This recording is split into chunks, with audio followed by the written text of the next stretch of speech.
Sometimes you wish you could go back in time and wipe your mind. Hi, I'm Lucy, 32 years old, and my mother-in-law Daphne, 54 years old, moved in with me and my husband Chris, 32 years old, into our home almost 4 months ago after she had separated from her husband Paul, 58, after 2 decades of marriage. No one in the family knows precisely why they didn't work out. I have asked my husband many times, and he always tells me he knows nothing. For the first few months of living with us, his mother would cry herself to sleep. We could hear her through our walls because of how loud her sobs were. Not to mention, the following day her eyes were always red. She tends to avoid me, which I wouldn't mind if I hadn't noticed she's normal around my husband and her other children and their significant others. It's just me in particular she doesn't get fancy with. One night before bed, I decided to ask my husband about it. Lucy, don't be crazy. My mom loves you. I'm sure she does. I mean, she's not rude to me, but she's always in her room when you're not home. Maybe you remind her of marriage. We just got married 6 months ago, and what just happened? Dad ended things 2 months later. That's silly to compare. Your siblings have wives and husbands. What makes me different? As I said, we just got married.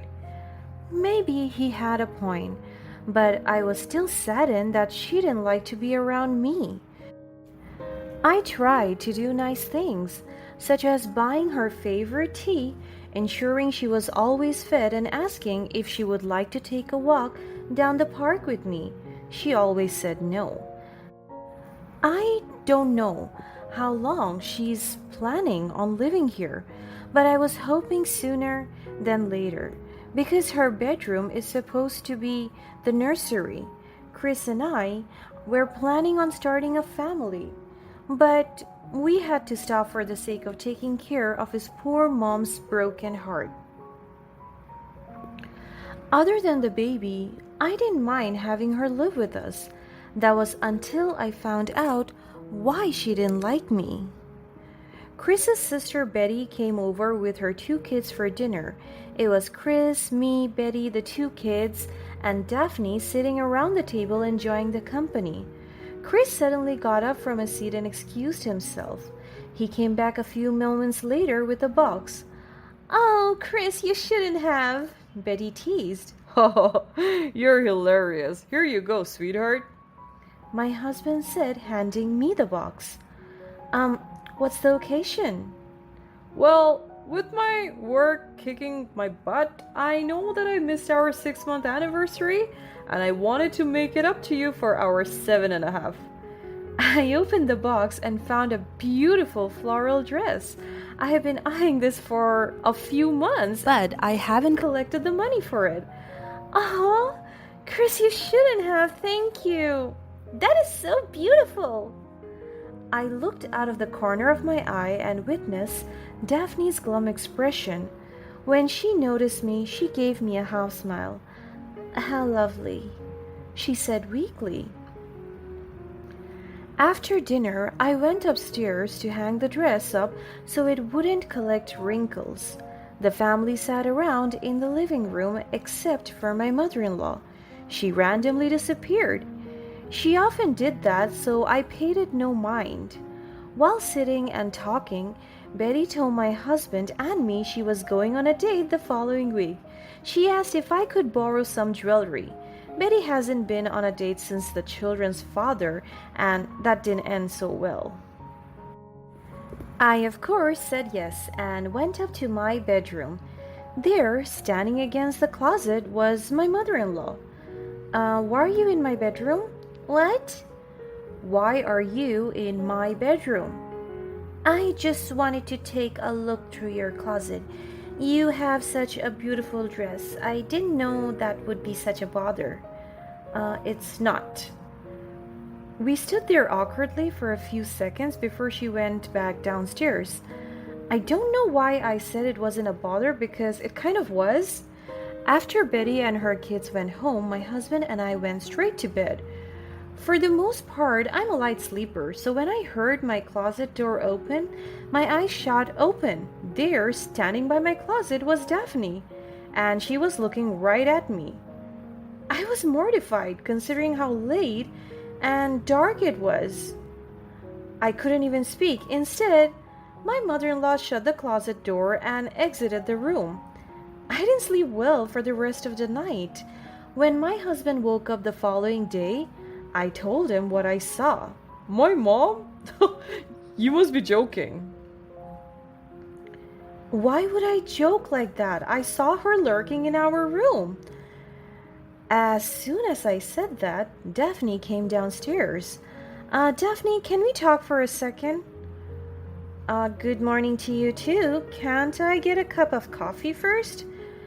Why are you pretending I didn't see you last night? What are you talking about?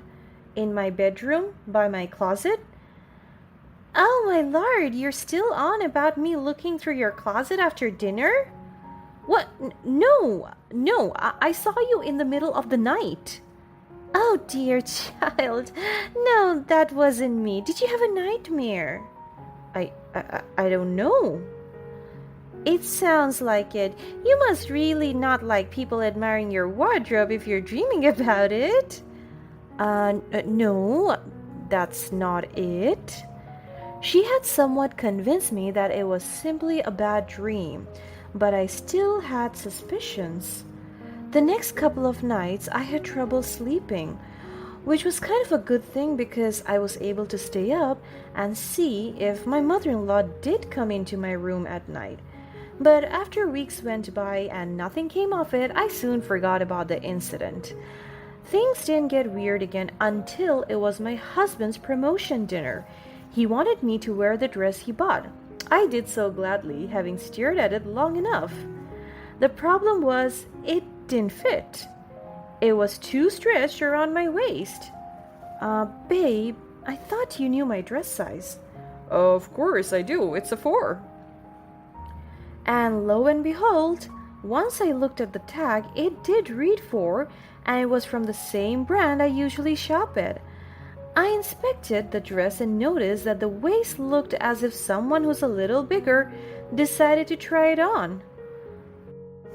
Oh, honey, you didn't notice that this dress was defective. What? No, that can't be. He took the dress between his hands and saw what I saw. That's impossible. Oh, well, I dug out another outfit with little concern as I pegged that my husband was absent-minded. I should have believed in him. We had fun that night. We haven't gone out like this in a while because of his mom's divorce. However, when we got home, his mother was surprisingly sitting on the couch facing the front door. She looked rather upset. Mom, you okay? Of course I'm okay. Why wouldn't I be? She snapped. Oh, what's wrong? She hung her head low before condescendingly shaking her head. You know, I have been having a difficult time since your father left me, and I know it's been a few months, but I'm still not okay. I would have enjoyed going out with you two or just you for dinner. I mean, you got a promotion. I would have loved seeing you accepted. Oh, I'm sorry, Mom. I don't know what to say. Lucy and I barely go on dates as it is. Yeah, it's my fault you guys don't go on dates. Well, kind of, yes. Lucy. Well, if we are open and honest about it, we deserve a night out solo, and I'm not going to apologize for that, and neither should you, Chris. Wow, just say you wish I wanted to move out, why don't you? You have no idea what I'm going through. Before either of us could say anything, she stood up and entered her room. I don't know why you had to say all of that. You know she's going through a hard time as it is. Well, I don't understand why she was trying to make us feel bad for going on date night. If she's allowed to share her feelings, so are we. Chris didn't say anything, only rubbing his eyes out of frustration. His mom now avoided me at all cost. This is where things get weird again. The next day, I put on my work clothes, which consisted of dress pants and whatever nice blouse I had washed. I work as a receptionist at a law firm. I have worn this blouse hundreds of times, and it's always been perfect around my chest and waist area, but today it was stretched, and what was worse, in the armpit part, it felt moist. I never sweat this easily. I took off the shirt and inspected it. The blouse was stretched beyond belief. Worst of all, there were wet spots at the pit. I checked my arms, and as expected, I wasn't sweating. I pulled another blouse and it had the same issues. I was running late to work, so I didn't have time to figure out the problem. I dug all the way to the back of the closet and found a salvageable shirt. I was deeply alarmed though. Why were my clothes like this? There was no logical explanation. Unless someone decided to wear my clothes and stretch them out on purpose? When I went to work, I began to think about what could be the explanation. I had a crazy thought. Maybe it was absurd. It had to be. The only other person in the house that was close to my size was my mother-in-law. She was a bit bigger than me. Why would she do that? That's crazy, strange, weird even. I decided to keep these thoughts to myself. I know I shouldn't have, but I wanted to give my mother-in-law the benefit of the doubt.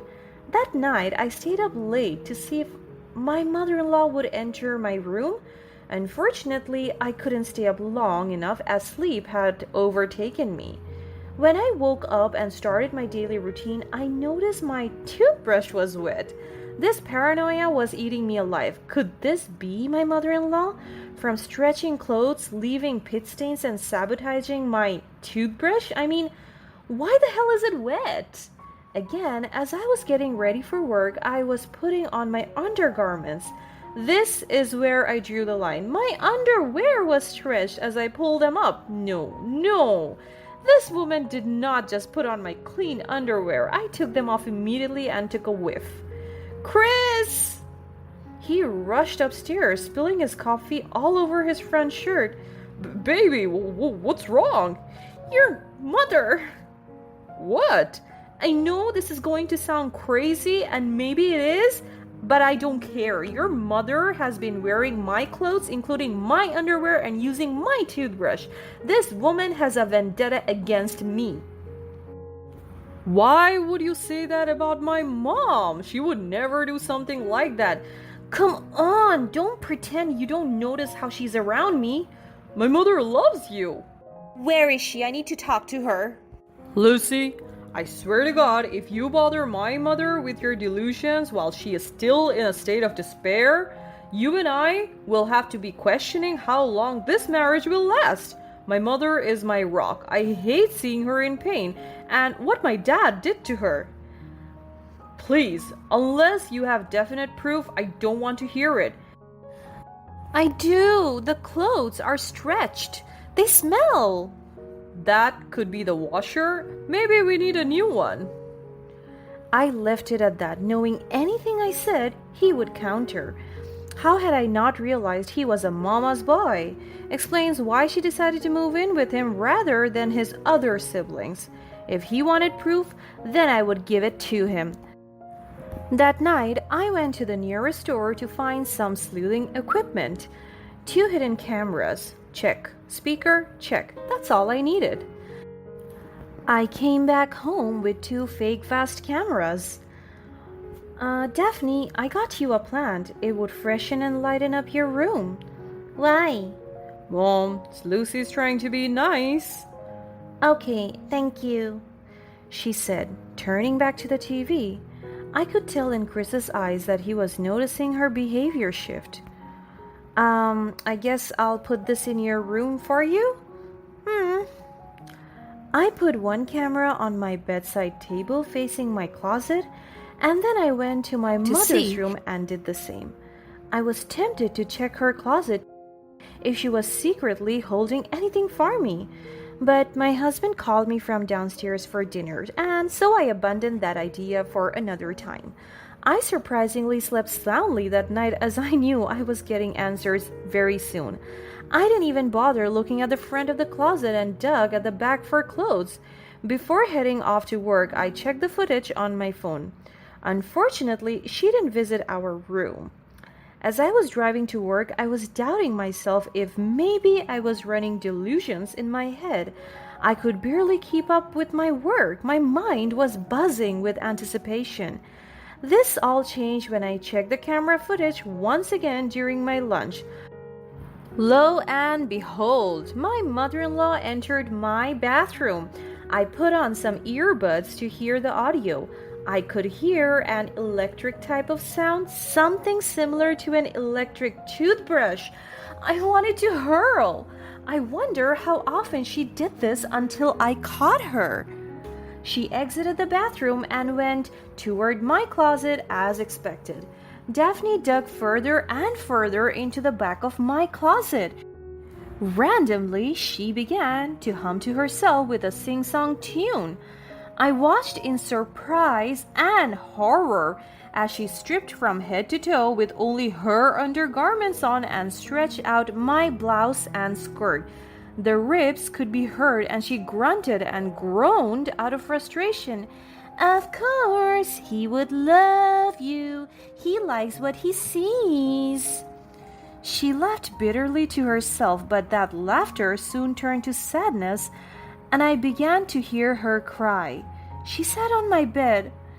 Mom would be so proud, huh, Daphne? That you couldn't keep your husband because of his lustful gaze. She acts innocent, friendly, and sweet, buying me a vase as if that will change anything. What in the world? Does she think I had an affair with her husband? No, that can't be. What proof did she even have? Oh well. She sighed, looking in the mirror and inspecting herself. Instead of giving me clarity, this only gave me more questions. I went to my boss and told her that I wasn't feeling so good and that I would like to go home early. She agreed begrudgingly but wished me well. I flirted home, hoping to catch her in the act and solve this mystery once and for all. I parked down the street so she wouldn't hear me entering the garage. Slowly and steadily, I entered the house, checking my live camera to see where she was. Daphne was still on my bed, staring into the mirror in front of her. I took a second to breathe before entering my bedroom. Her eyes snapped to me in shock. What are you doing here so early? Instead of answering her, I asked, what in the world are you doing? This is so humiliating. She cried, covering her eyes with her palms, and the tears were back at it again. Daphne, why are you doing this? You really want to know? I stayed silent. My husband, ex-husband Paul, when we were together intimately, this is so embarrassing. I shouldn't have to explain this to you. It's none of your business. She snapped. I am making it my business? You are going through my belongings, stretching my clothes, and making me look like a lunatic. I deserve answers. Fine. When Paul and I were intimate, he said your name. Oh, Lucy, and my heart shattered. I questioned it afterwards, and he acted like it didn't happen. I began to notice how he would look at you over dinner and how his eyes lit up. You're young, beautiful, and attractive woman. What wouldn't he like? Then he filed for a divorce, and I ended up here with the woman I despised the most. But I didn't do anything. Please, you like the attention. She scoffed. Oh, hell no. She's not going to be acting like this anymore. I'm sorry that I was indirectly at fault for your relationship, but this attitude and dressing my clothes using my toothbrush, it's done. You are going to stop. I'm going to give you a week to move out of the house. What? Why? Why in the hell would I let you stay here? I do not trust you. Chris would never let you, even if you tell him what you saw. I'm sure he wouldn't, but if he and the rest of the family take a look at the footage, you might want to rethink that. Her eyes shot open in sheer horror when I flashed my phone at her to show the live camera. She tried to reach for it, but I said, the video is already uploaded to my email, so don't bother. I was lying, but that indeed got her scared. But listen, Daphne, I hate what you did, but I'm still sorry it happened. I think you need to seek mental help. She just scoffed. Stripping my clothes off her body, I was going to throw them away anyway. My mother-in-law moved out a week after with little to no explanation to Chris. She stayed at her daughter's home. I felt terrible about the situation and decided it was in my best interest to tell my husband what had happened. He was stunned when he saw the footage. He and Betty decided to have an intervention with Daphne. She hasn't missed a day of therapy in a year. As for my father-in-law, we haven't spoken to him in 3 years.